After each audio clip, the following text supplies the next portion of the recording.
Hello my dear students, I am Sukhdev Chaudhary, physics faculty team CLC. Students, अपन circular motion discuss कर रहे थे और सर्कुलर मोशन का लेक्चर नंबर 40 अपन ने कंप्लीट कर दिया था। तो आज अपना जो लेक्चर नंबर 41 है वो अपन स्टार्ट करने जा रहे हैं, जिसके अंदर सर्कुलर मोशन को अपन आगे बढ़ाएंगे। तो अगर अपन बात करें पिछले लेक्चर की, तो पिछले लेक्चर में जो सर्कल है, जो वर्त होता है, उस वर्त की बेसिक बातें मैंने आपको बताई थी। ठीक है ना, कि त्रिज्या क्या होती है, केंद्र क्या होता है, उसके बाद में परिधि क्या है, व्यास क्या है, परिधि और व्यास का अनुपात क्या होता है, पाई क्या होता है, ये बातें अपन ने पढ़ी थी। इसके बाद में वृत्त का समीकरण क्या होता है, ये अपन ने पढ़ा था। कई सारी बातें अपन ने डिस्कस की थी। इसके बाद कोण क्या होता है, कोण को मापने के कौन कौन से तरीके होते हैं, डिग्री, रेडियन, मिनट, सेकंड, इनमें संबंध क्या होते हैं, वो बातें मैंने आपको बताई थी। ठीक है ना। फिर उसके बाद में कोणीय विस्थापन क्या होता है, कोणीय वेग क्या होता है, कोणीय त्वरण क्या होता है, इनमें क्या संबंध होता है। ठीक है ना।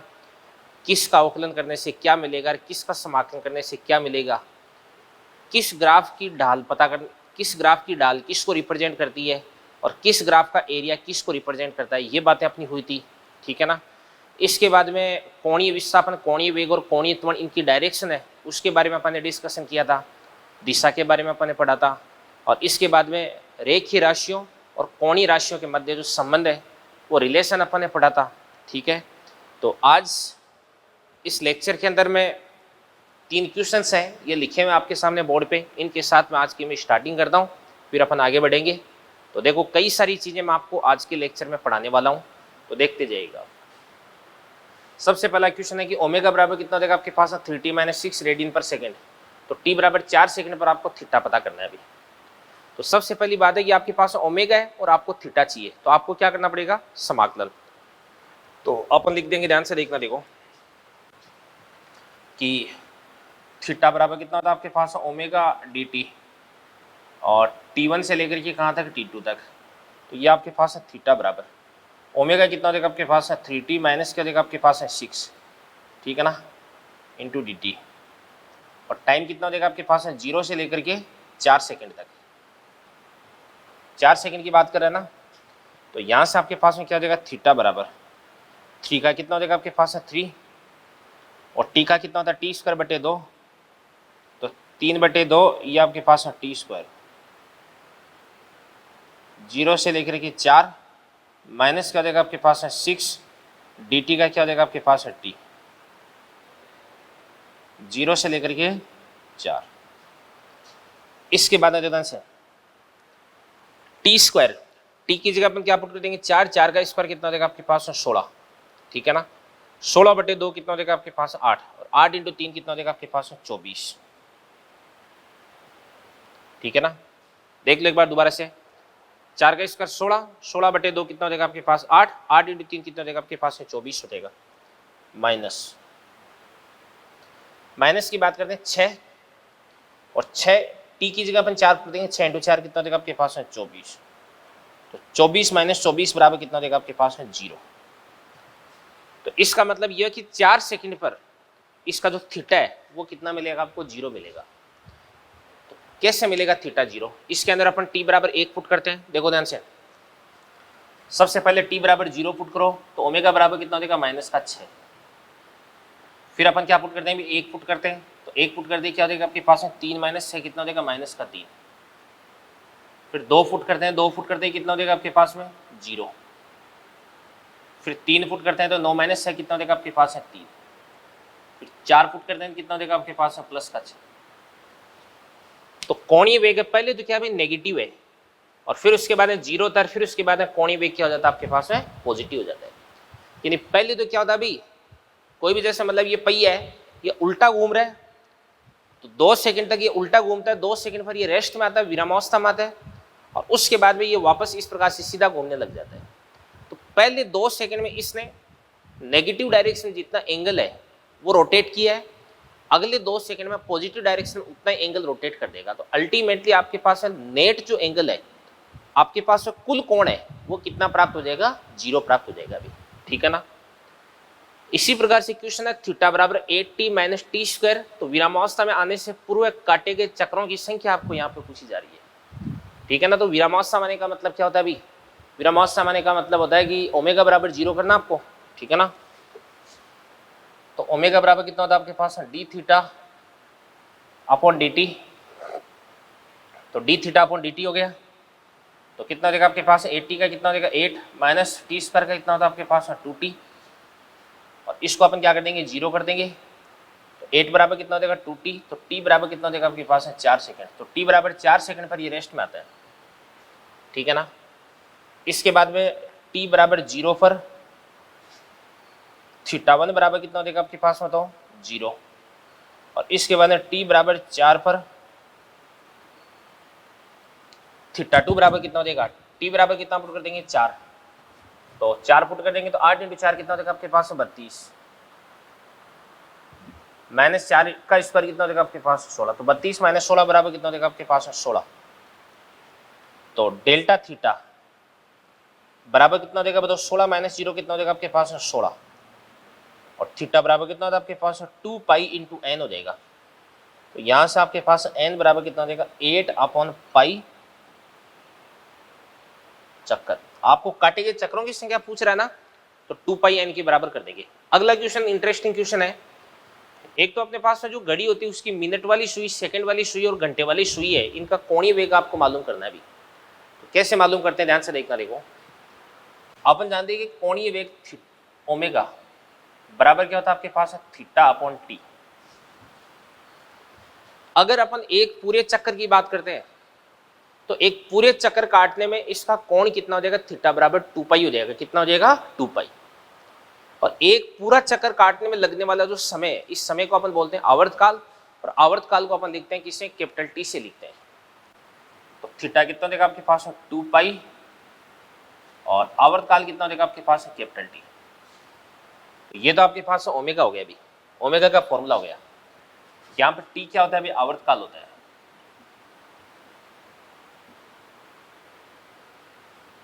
अब इसके बाद में अपन बात करते हैं सेकंड वाली सुई। तो ओमेगा,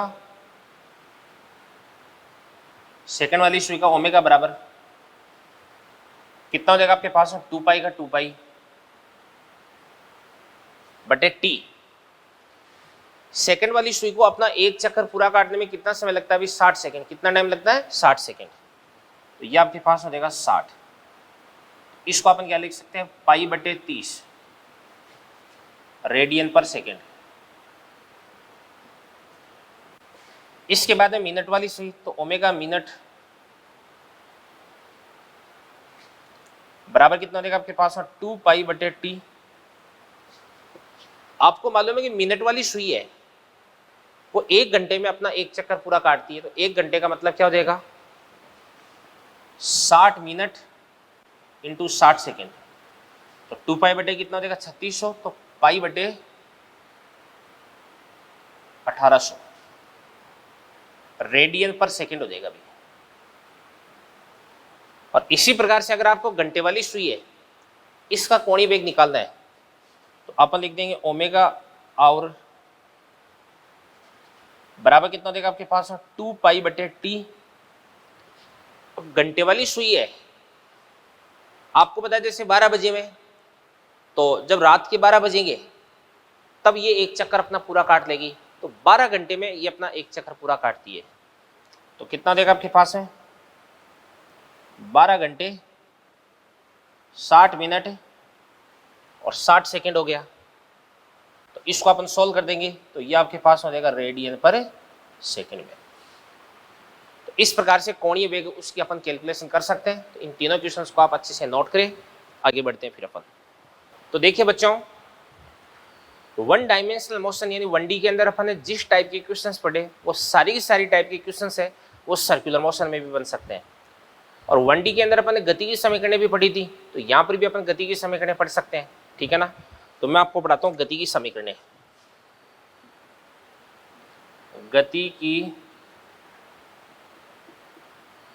समीकरणें देखो, वहां पे अपन प्रारंभिक वेग को लिखते थे यू से, यहाँ पर लिख देंगे ओमेगा नॉट से।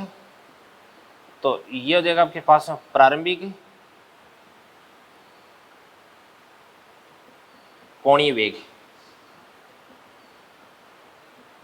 t बराबर 0 पर। ओमेगा बराबर क्या हो जाएगा आपके पास अंतिम कोणीय वेग।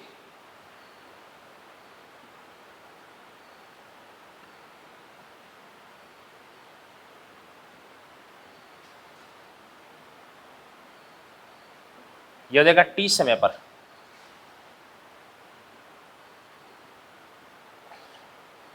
एल्फा क्या होता है, कोणीय त्वरण, और थीटा क्या होता है भाई, कोणीय विस्थापन। थीटा को अपन क्या लिख सकते हैं भाई, 2 पाई इंटू एन, एन क्या होता है, चक्रों की संख्या। और इसके बाद में टी क्या होता है भाई, टी होता है समय।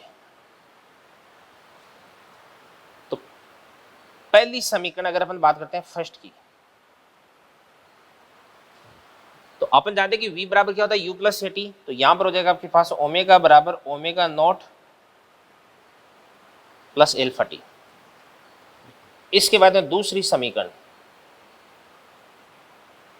क्या होती है, s बराबर U T plus half A T square. तो यहां पे अपन बोलेंगे थीटा बराबर omega naught T plus 1/2 alpha into T square. तीसरी समीकरण क्या होती है, वी स्क्वायर बराबर यू स्क्वायर प्लस 2as, तो ओमेगा स्क्वायर बराबर omega naught square plus 2 alpha into theta. चौथी समीकरण क्या हो जाएगी आपके पास, एस एंथ, तो ये आपके पास हो जाएगा थीटा एंथ बराबर omega naught plus alpha by 2 into 2n minus 1 हो जाएगा भी। तो ये पहली समीकरण, दूसरी समीकरण, तीसरी समीकरण और चौथी समीकरण होगी। अब इन समीकरणों के लिए जो एल्फा है वो क्या होना चाहिए भाई, कांस्टेंट होना चाहिए, यानी त्वरण है ना, कोणीय त्वरण। अगर नियत होगा तो ही अपन ये समीकरण लगा पाएंगे, और अगर ये जो कोणीय त्वरण परिवर्तित हो गया, ठीक है ना, तो इस स्थिति में अपन क्या करेंगे, ये भी मैं आपको बता देता हूं। यदि alpha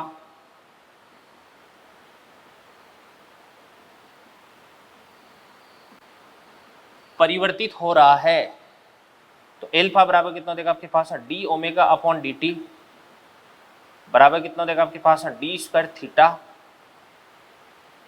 upon d t square, कि एल्फा बराबर ओमेगा डी ओमेगा अपॉन क्या देगा आपके पास, डी थीटा। इन फॉर्मूलाज की हेल्प से अपन क्या कर सकते हैं, अभी क्वेश्चन से सोल्व कर सकते हैं, ठीक है ना। जैसे अपने 1D के अंदर परिवर्तित त्वरण पढ़ा था ना, वेरिएबल एक्सप्रेशन, तो उसके क्वेश्चंस को अपने किससे किया था भाई, ए बराबर d v upon d t, या ए बराबर d square s upon d t square, या ए बराबर v d v upon d s, उससे किया था। तो वैसे ही अपन यहाँ पर भी परिवर्तित कोणीय त्वरण है, उसके लिए क्वेश्चंस इन फॉर्मूलाज की हेल्प से अपन कर लेंगे, ठीक है ना। तो ये आपकी होगी गति की समीकरण। इसके बाद में एक चीज आती है भाई, ये होता है सापेक्ष कोणीय वेग।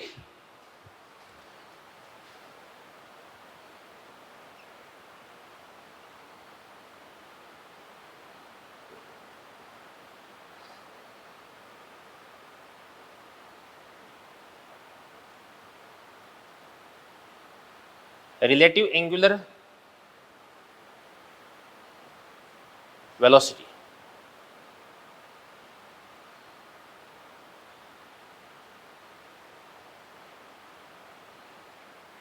ये अपन पढ़ने वाले हैं अभी।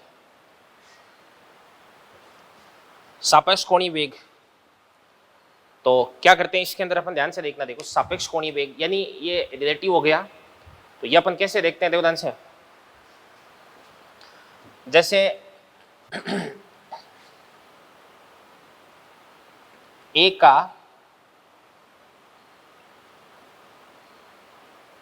बी के सापेक्ष कोणीय वेग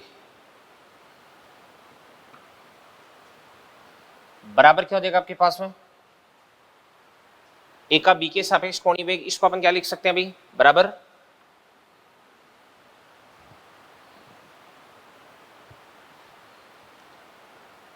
इसको अपन लिख सकते हैं बराबर omega of a with respect to b बराबर, अपन जानते हैं वी बराबर क्या होता है आपके पास, ओमेगा इंटू आर, तो ओमेगा बराबर क्या हो जाएगा आपके पास, वी अपॉन आर हो जाएगा। तो इसको अपन क्या बोल देंगे, इसको अपन बोल देंगे वी अपॉन आर। अब यहां पर अपन v कौन सा v लेते हैं, ये अपन लेते हैं a का b के सापेक्ष, और ये भी इस ए बी लाइन के लंबवत हो जाएगा। तो इसको अपन लिख सकते हैं बराबर velocity of a with respect to b perpendicular upon क्या देगा आपके पास आर ए बी। ये बात होगी। क्या मतलब है इस बात का, ये मैं आपको समझाता हूं, ध्यान से देखना। देखो जैसे मान के चलेगा यहां पर ये आपके पास ए है, ये आपके पास बी है। ए इस प्रकार से v1 वेग से और b इस प्रकार से v2 वेग से गति कर रहा है। तो ये वाला एंगल कितना देगा आपके पास है θ1, और ये वाला एंगल कितना देगा आपके पास है θ2 देगा। तो यहां पे अपन देख सकते हैं कि a और b के बीच की जो डिस्टेंस है मान के चलेगा कितनी हो जाएगी आपके पास r हो जाएगी। तो इस v1 का ये वाला कंपोनेंट कितना देगा आपके पास में v1 cos θ1, और ये कितना देगा आपके पास में v2 cos θ2।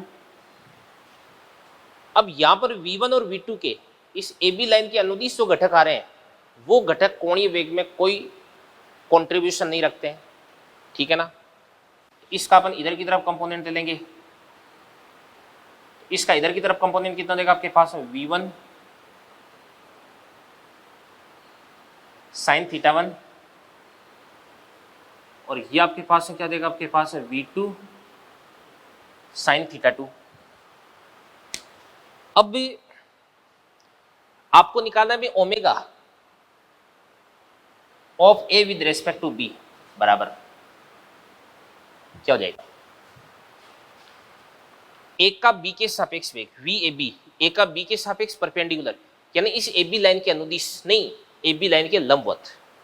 तो इस ए बी लाइन के लंबवत इसका वेग कितना देगा v1 sin θ1, इसका वेग कितना देगा v2 sin θ2, और दोनों की डायरेक्शन यहाँ पर सेम है, और डायरेक्शन अगर सेम है तो अपन क्या करते हैं माइनस करते हैं। तो यहाँ पर आपके पास हो जाएगा v1 sin θ1 माइनस क्या देगा आपके पास v2 sin θ2, अपन दोनों के बीच की डिस्टेंस कितनी हो जाएगी r हो जाएगी।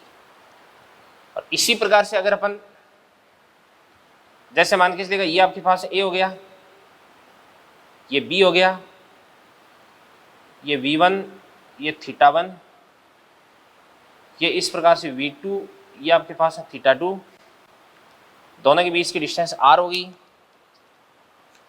तो v1 का ये वाला कंपोनेंट कितना देगा आपके पास v1 sin θ1, और ये वाला कंपोनेंट कितना देगा आपके पास v2 sin θ2। तो यहां पर अगर अपने को निकालना है ओमेगा ए बी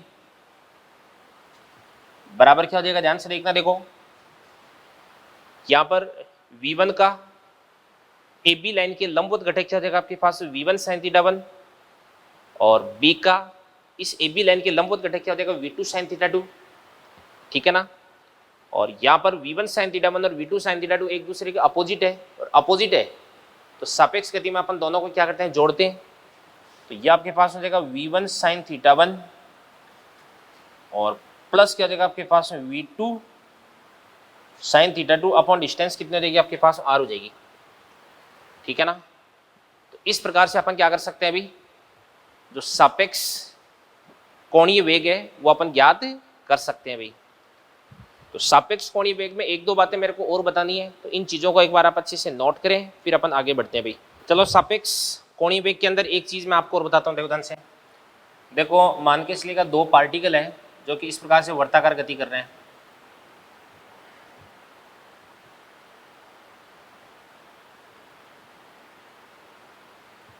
एक तो यहाँ पे वर्ताकार गति कर रहा है, एक यहाँ पे वर्ताकार गति कर रहा है, ठीक है ना।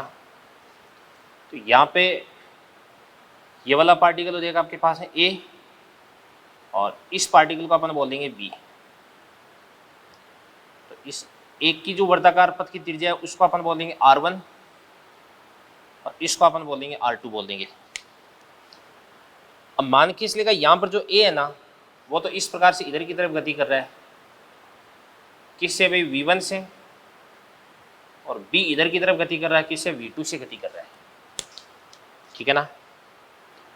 तो अपन जानते हैं कि जो आपके पास एक का कोणीय वेग है ओमेगा वन बराबर कितना देगा आपके पास में बताओ, v1 बाई क्या देगा आपके पास r1 बोल दो, और इसी प्रकार से ओमेगा 2 बराबर क्या देगा आपके पास v2 बाई r2 बोल दो। तो ओमेगा को अपन जानते हैं 2 पाई बाई क्या होता है आपके पास में t होता है, तो 2 पाई बाई t1, तो इसको भी अपन क्या बोल देंगे 2 पाई बाई ये आपके पास हो देगा t2 देगा। अब यहां पर आपको क्या करना है अभी 2 का 1 के सापेक्ष कोणीय वेग आपको याद करना है। तो अपन बात करते हैं 2 का 1 के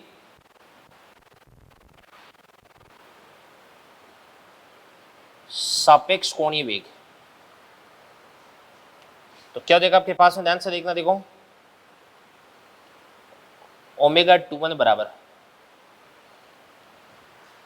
अब यहां पर b और a इन दोनों की डायरेक्शन सेम है ना, दोनों की डायरेक्शन सेम है, तो इसको अपन बोलेंगे ओमेगा 2 माइनस क्या देगा आपके पास ओमेगा 1। तो ओमेगा को अपन क्या लिख सकते हैं 2 पाई बाई टी, तो ये आपके पास हो जाएगा 2 पाई बाई टी रिलेटिव बराबर कितना देगा आपके पास 2 पाई बाई t2 माइनस क्या देगा आपके पास 2 पाई बाई t1। तो यहां से आपके पास है 2 पाई को काट दो, यहां से आपके पास है क्या देगा 1 अपॉन टी रिलेटिव बराबर क्या हो जाएगा आपके पास 1 अपॉन t2 माइनस क्या देगा आपके पास 1 अपॉन t1, एलसीएम ले लेंगे t1 t2, तो ये आपके पास हो जाएगा t1 माइनस t2, तो यहां से आपके पास t रिलेटिव बराबर t1 t2 upon t1 minus t2 देगा। तो ध्यान से देखना, देखो t रिलेटिव बराबर कितना देगा t1 t2 upon t1 minus t2।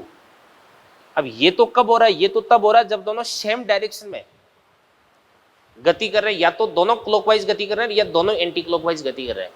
तो इस स्थिति में इन दोनों की सापेक्ष कोणीय गति का आवर्तकाल आपके पास में यह देगा, ठीक है ना। अब इसके बाद में अपन देखते हैं यदि 1 तथा 2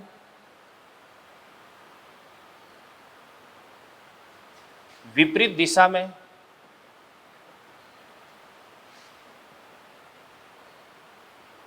गति कर रहे हैं,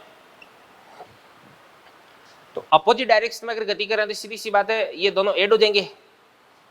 तो आपके पास देगा ओमेगा 21 बराबर क्या देगा आपके पास ओमेगा 2 प्लस क्या देगा आपके पास ओमेगा 1। तो ओमेगा बराबर कितना होता है आपके पास 2 पाई बटा टी रिलेटिव बराबर कितना देगा आपके पास 2 पाई बटे t2 और प्लस क्या देगा आपके पास 2 पाई बटे t1। तो यहाँ से आपके पास 1 बटे टी रिलेटिव बराबर 1 अपॉन क्या देगा आपके पास t2 प्लस क्या देगा आपके पास 1 बाई t1। तो एलसीएम ले लेंगे t1 t2, तो यहाँ पर क्या देगा आपके पास t1 प्लस t2। तो यहाँ से आपके पास t रिलेटिव बराबर t1 t2 अपॉन क्या देगा आपके पास t1 प्लस t2।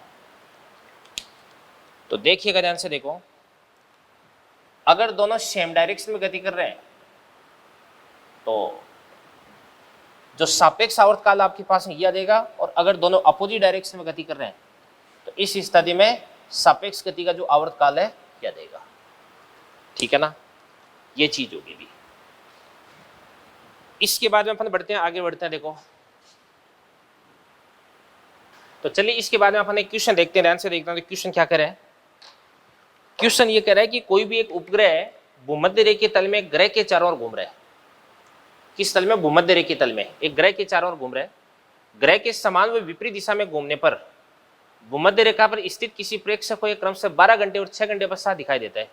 तो उपग्रह का आपको आवर्तकाल ज्ञात करना है। तो उपग्रह और ग्रह का भी आपको, उपग्रह ऐसे लिख देते हैं अपन, उपग्रह वह ग्रह का आवर्तकाल ज्ञात करना है। अभी मतलब क्या हुआ, ध्यान से देखना। देखो ये तो आपके पास है ग्रह हो गया, ग्रह के ऊपर मान के इसलिए यहां पे कोई भी आदमी खड़ा है, ये सैटेलाइट हो गया। तो ये तो अपने पास ही क्या देगा अभी प्लेनेट, और ये आपके पास ही क्या देगा अभी सैटेलाइट।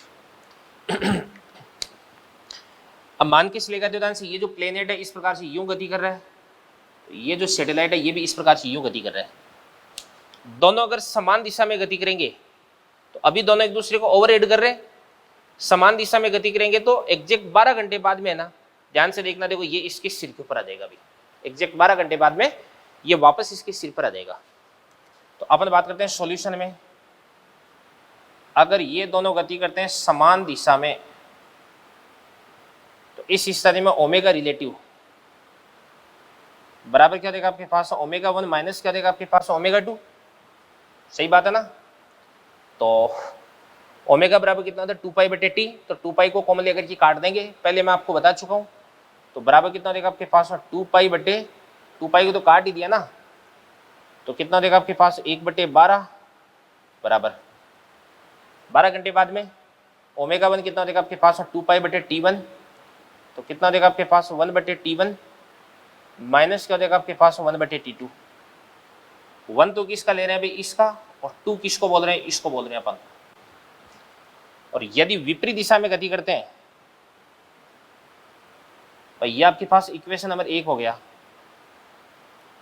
अगर दोनों विपरीत दिशा में गति करते हैं तो इस स्थिति में ओमेगा रिलेटिव बराबर कितना होता है बताओ, ओमेगा 1 प्लस ओमेगा 2, तो 1/6 बराबर 1/T1 प्लस क्या देगा आपके पास 1/T2 देगा। ठीक है ना। तो ये आपके पास इक्वेशन नंबर 2 बन गया। अभी इसके बाद समीकरण 1 और 2 को अपन जोड़ देंगे, तो जोड़ देंगे माइनस का 1/T2 प्लस का 1/T2, ये कट जाएगा, तो कितना देगा आपके पास में, अपन लिख देंगे समीकरण 1 प्लस 2 से, तो ऐसा कर देंगे तो 1/12 प्लस 1/6, 1/12 प्लस 1/6 बराबर 1/T1 प्लस 1/T1 बराबर क्या देगा आपके पास 2/T1। इसके बाद में 1/12 प्लस 1/6 एलसीएम ले लेंगे कितना 12, तो 1 प्लस कितना देगा 2 3, तो कितना देगा आपके पास है, इसको आप लिख सकते हैं यहाँ से 2/T1 बराबर 3/12 यानी 1/4 हो गया, 1/4। तो यहां से आपके पास T1 बराबर कितना हो जाएगा, अभी 8 हो जाएगा। T1 बराबर कितना हो जाएगा आपके पास 8 घंटे, कितना हो जाएगा 8 घंटे। और T1 को अपन क्या करते हैं 8 घंटे पुट कर देते हैं, तो यहां पर T1 को मैंने पुट कर दिया 8 घंटे, तो 1/8 हो गया, तो 1/T2 बराबर 1/6 माइनस 1/8, तो 1/6 में से 1/8 को माइनस करते हैं, 1/6 माइनस 1/8 एलसीएम ले लो कितना देगा आपके पास 24 आ गया ना। ठीक है ना। तो 4 माइनस 3 1/24, तो T2 बराबर कितना देगा आपके पास 24 हो जाएगा, कितना देगा T2 बराबर 24 घंटे। तो ध्यान से देखना, देखो जो सैटेलाइट है, जो उपग्रह है, इसका आवर्तकाल तो कितना हो जाएगा अभी 8 घंटे, और जो ग्रह है इसका आवर्तकाल कितना हो जाएगा आपके पास में 24 घंटे हो जाएगा, कितना हो जाएगा 24 घंटे। समझ में आ गई ना बात है ये चीज। तो इसको आप अच्छे से नोट करें, फिर अपन आगे बढ़ते हैं। तो चलिए बच्चों, अगला टॉपिक अपन डिस्कस करने जा रहे हैं वर्ती गति में त्वरण, यानी एक्सेलरेशन इन सर्कुलर मोशन। काफी इंपॉर्टेंट टॉपिक है, तो इसको अपन अच्छे से देखते हैं ध्यान से। ये काफी इंपॉर्टेंट टॉपिक है। स्टार लगा देता हूँ इस पे मैं, देखो तो देखिएगा ध्यान से देखो। सबसे पहले अपन जानते हैं कि वेग v वेक्टर बराबर क्या होता है आपके पास ओमेगा वेक्टर क्रॉस क्या होता है आपके पास आर वेक्टर। अब ओमेगा वेक्टर भी परिवर्तित हो सकता है, आर भी परिवर्तित हो सकता है। ठीक है ना। तो अपन लिख सकते हैं कि भी ए वेक्टर बराबर क्या होता है आपके पास डी वी अपॉन क्या होता है डी टी। इसके बाद d upon d t, v को अपन क्या लिख सकते हैं भाई ओमेगा वेक्टर क्रॉस क्या हो जाएगा आर वेक्टर। तो यहां से आपके पास ए वेक्टर बराबर, इसको अपन क्या लिख सकते हैं भाई, एक बार तो ये जो ओमेगा है ना इसको अपन कांस्टेंट कर देते हैं, तो ओमेगा वेक्टर क्रॉस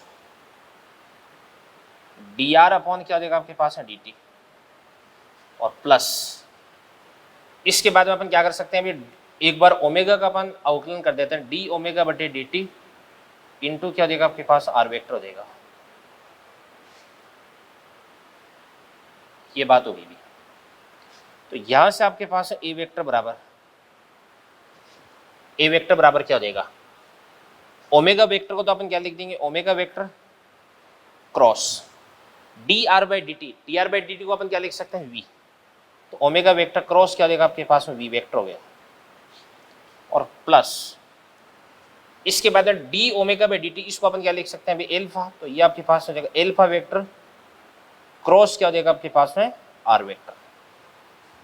तो यहां पर ए वेक्टर बराबर omega cross v plus alpha cross r. अब बीच में प्लस आ रहा है, इसका मतलब ये हुआ कि आपके पास जो त्वरण है उसका एक तो घटक ये होता है और एक जो त्वरण है इसका घटक ये होता है। अब ये घटक कौन कौन से, इनका नाम इनकी डायरेक्शन के आधार पर अपन देते हैं भी। तो दिशा के आधार पर इनका नाम अपन देते हैं। तो जैसे ये आपके पास है वर्ताकार पथ हो गया, ठीक है ना, और ये पार्टिकल हो गया, इस पार्टिकल का वेग हो जाएगा इस प्रकार से इधर की तरफ, इसको अपन वी वेक्टर बोलते हैं। ये आपके पास में क्या हो जाएगा इस प्रकार से आर वेक्टर, ठीक है ना। और अगर अपन बात करते हैं कि इसकी भाई ओमेगा की और एल्फा की बात करते हैं, तो ओमेगा और एल्फा किधर की तरफ हो जाएगा, पार्टिकल इस प्रकार से यू गति कर रहा है तो राइट हैंड रूल लगा देंगे, यू यू तो बाहर की तरफ, तो ओमेगा भी बाहर की तरफ हो जाएगा, एल्फा भी बाहर की तरफ हो जाएगा। तो ये इस प्रकार से ये डायरेक्शन होगी। तो इसको अपन बोलेंगे ओमेगा वेक्टर, यही आपके पास है किसकी डायरेक्शन हो जाएगी बेटा, एल्फा वेक्टर की डायरेक्शन हो जाएगी। अब सबसे पहले अपन क्या करते हैं, omega vector cross v vector की डायरेक्शन फाइंड आउट करते हैं। तो ओमेगा क्रॉस वी की डायरेक्शन अपन निकालते हैं किससे, दाहिने हाथ के नियम से। दाहिने हाथ की अंगुलियों को ओमेगा की तरफ रखते हुए आप वी की तरफ ले जाओगे तो आपको देखो ओमेगा किधर की तरफ हो जाएगा, ओमेगा ओमेगा हो जाएगा बाहर की तरफ, और वी किधर की तरफ हो जाएगा, ऊपर की तरफ, ठीक है ना। तो ध्यान से देखना, देखो सुनो भाई, किधर की तरफ हो जाएगा, ध्यान से, ओमेगा किधर की तरफ हो जाएगा, बाहर की तरफ। तो यूँ समझ सकते हैं अपन, देखो ओमेगा किधर की तरफ है, बाहर की तरफ, ये ओमेगा ये रहा बाहर की तरफ, बाहर की तरफ, और वी किधर की तरफ है, ऊपर की तरफ। तो मेरा अंगूठा किधर की तरफ आ रहा है, केंद्र की तरफ। तो यहाँ पर आपके पास ओमेगा क्रॉस वी, इसकी डायरेक्शन किधर की तरफ हो जाएगी, केंद्र की तरफ हो जाएगी, ठीक है ना। और केंद्र की तरफ हो गई तो इसको अपन बोलते हैं अभिकेंद्रित त्वरण। क्या बोलते हैं, अभिकेंद्रित त्वरण। तो यहाँ पर आपके पास ओमेगा क्रॉस वी, देखो मैं बता देता हूँ, ओमेगा बाहर की तरफ, वी ऊपर की तरफ, तो ओमेगा क्रॉस वी आ जाएगा इस प्रकार से इधर की तरफ, केंद्र की तरफ। तो इसका नाम हो जाएगा अभिकेंद्रित त्वरण, ठीक है ना। इसी प्रकार से आपके पास एल्फा क्रॉस आर की डायरेक्शन। तो एल्फा क्रॉस आर, एल्फा किधर की तरफ हो जाएगा बताओ, बाहर की तरफ, ये बाहर की तरफ, ये एल्फा हो गया। ऐसे समझाता हूँ आपको, देखो ये एल्फा, एल्फा किधर की तरफ हो जाएगा, बाहर की तरफ, और आर किधर की तरफ हो जाएगा, इधर की तरफ। ये एल्फा, ये आर। तो अंगूठा किधर की तरफ आ रहा है, ऊपर की तरफ आ रहा है। ऊपर की तरफ मतलब वेग की दिशा में, यानी स्पर्श रेखा की दिशा में। तो इस कारण से इस त्वरण को अपन बोल देते हैं स्पर्श रेखा त्वरण। क्या बोल देते हैं, स्पर्श रेखा त्वरण। चलो समझते हैं अपन देवदान से। यहां पर आपके पास में यहां पे जो omega vector cross v vector है, इसकी डायरेक्शन किधर की तरफ आ रही थी, केंद्र की तरफ। तो इसको अपन बोलते हैं अभिकेंद्रीय,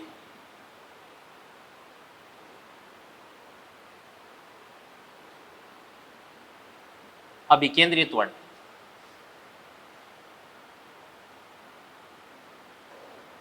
क्या अभिकेंद्रीय त्वरण हो गया। इंग्लिश में इसको अपन क्या बोलते हैं, इसको अपन बोलते हैं इंग्लिश में सेंट्रीपिटल एक्सप्रेशन। और इसको अपन रिप्रेजेंट कैसे करते हैं, एसी से।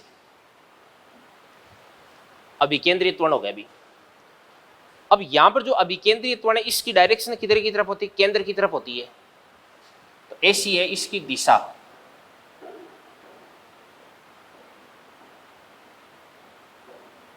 दिशा होती है केंद्र के अनुदिश, यानी सीधी सी बात है, या इसको अपन बोल सकते हैं कि वेग के लंबवत।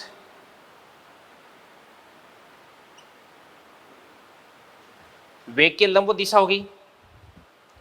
और मैंने आपको बताया था कि कोई भी बल या कोई भी त्वरण अगर वेग के लंबवत दिशा में लग रहा है तो इस स्थिति में वो वेग का परिमाण परिवर्तित नहीं कर सकता, केवल वो वेग की जो डायरेक्शन है वही चेंज करता है अभी, ठीक है ना। तो अपन बोल देते हैं कि ये है ना, ये AC। ये क्या करता है भाई, ये वेग की दिशा परिवर्तित करता है, ये वेग की दिशा परिवर्तित करता है भाई।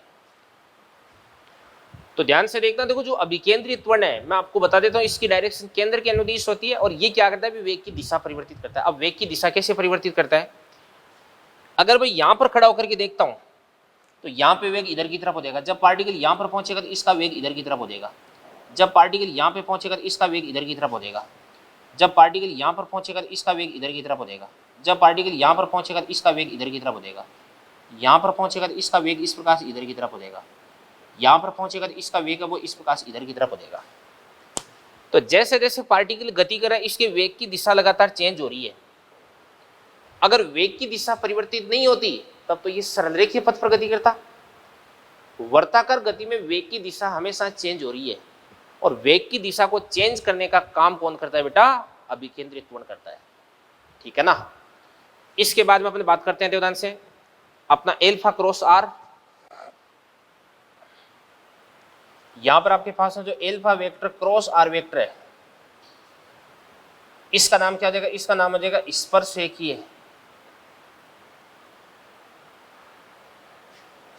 त्वरण।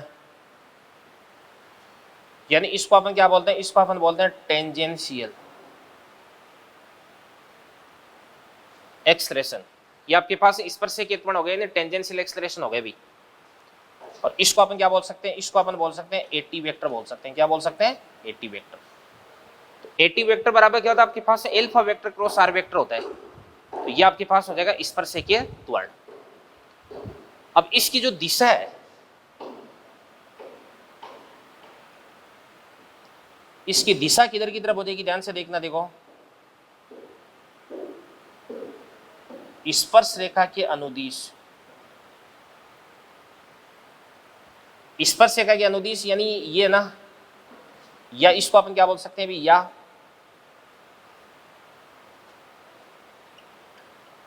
वेग के समांतर या प्रति समांतर हो जाएगा। क्या हो जाएगा, वेग के समांतर या प्रति समांतर।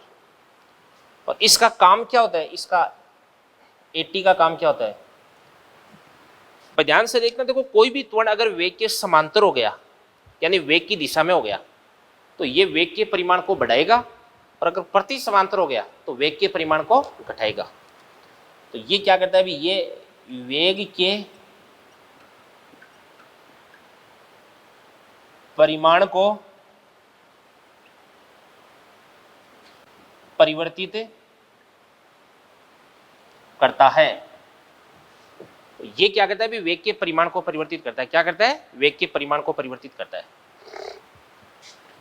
इसके बाद ध्यान से देखना, देखो यहां से आपके पास है AC बराबर,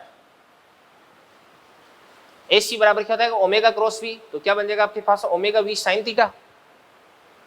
और आपको बताया कि ओमेगा की डायरेक्शन तो किधर की तरफ होती है, इस प्रकार से तल के लंबवत, और वेग होता है वो तल में होता है, यानी ओमेगा और V के बीच का एंगल कितना होता है, 90 होता है।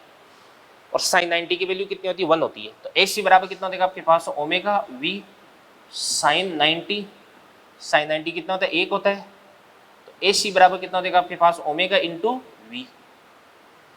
अब अपन जानते हैं कि V बराबर क्या होता है, ओमेगा इंटू R। तो omega omega omega square into R, या ओमेगा बराबर कितना होता है आपके पास, V अपॉन R होता है। तो V क्या बन जाएगा, V स्क्वायर।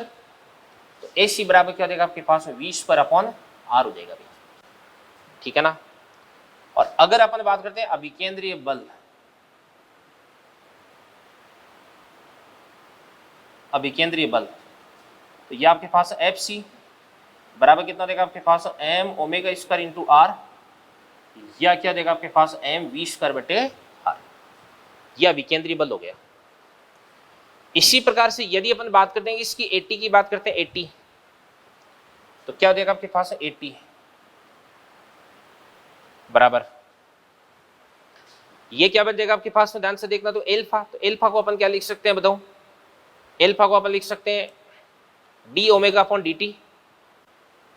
तो क्या बन जाएगा आपके पास d omega upon d t, या ए टी बराबर d omega upon d t, और इंटू क्या देगा आपके पास में बताओ आर, इंटू आर हो गया, ठीक है ना। यहाँ पे अपन देख सकते हैं कि एल्फा और आर इन दोनों के बीच का एंगल भी कितना हो जाएगा भाई 90 हो जाएगा। कैसे कि एल्फा तो किधर की तरफ हो जाएगा एक्स के अनुदिश यानी तल के लंबवत, और जो आर है वो तल में हो गया, तो दोनों के बीच का एंगल 90 हो गया। अब यहाँ पर अपने पास जो ओमेगा और आर है इन दोनों को अपन एक साथ क्या लिख सकते हैं, देखो ध्यान से, ओमेगा और आर को वी लिख देंगे। क्या लिख देंगे? वी। तो यहाँ से आपके पास ए टी बराबर क्या हो जाता है आपके पास d v upon d t, ये ए टी आ गया भाई। इसके बाद मान के चलेगा ये अपने पास में कोई भी सर्कल बन गया और ये पार्टिकल है, तो इस पार्टिकल पर इस प्रकार से इधर की तरफ तो जो त्वरण लग रहा है उसको अपन क्या बोलते हैं AC, और इधर की तरफ जो त्वरण लग रहा है इसको अपन क्या बोलते हैं, इसको अपन बोलते हैं AT। यहाँ पे AC और AT इन दोनों का जो रिजल्टेंट है वो इस प्रकार से इधर की तरफ आ जाएगा, इसको अपन क्या बोल देंगे, इसको अपन बोल देंगे A बोल देंगे, और इस A का AC के साथ में एंगल कितना देगा आपके पास है थीटा। यहाँ पे AC और AT दोनों एक दूसरे के परपेंडिकुलर है, तो अपन लिख सकते हैं कि यहाँ पे A बराबर AC square plus AT square का रूट हो जाएगा। और इसी प्रकार से टेन थीटा बराबर क्या होता है आपके पास में AT upon AC, AT upon AC। तो देखो मैंने आपको यहाँ पे क्या क्या बताया, मैंने आपको बताया था दो प्रकार के त्वरण होता है, एक तो था अभिकेंद्रीय त्वरण जिसकी डायरेक्शन केंद्र के अनुदिश होती है, वेग के लंबवत होती है। ये तो वेग की डायरेक्शन को चेंज करता है, यानी वेग की डायरेक्शन अगर चेंज हो रही है तो वो किसकी वजह से चेंज हो रही है, AC की वजह से। और एक आपके पास में क्या होता है भाई AT होता है, तो AT क्या होता है भाई स्पर्शरेखीय त्वरण होता है, इसकी डायरेक्शन होती है स्पर्शरेखा के अनुदिश या वेग के समांतर होती है या प्रति समांतर होती है। और वेग के समांतर होती है तो ये वेग के परिमाण को बढ़ाता है, और प्रति समांतर होती है तो वेग के परिमाण को ये घटाता है। तो परिमाण को परिवर्तित करने के काम आता है कौन सा, स्पर्शरेखीय त्वरण। दोनों एक दूसरे के लंबवत होते हैं, तो परिणामी त्वरण कितना हो जाएगा आपके पास है AC square plus AT square का रूट हो जाएगा, और टेन थीटा भी अपन ने यहाँ पे निकाल दिया है। ये बड़ा इंपॉर्टेंट है, इसको आप नोट करें भाई।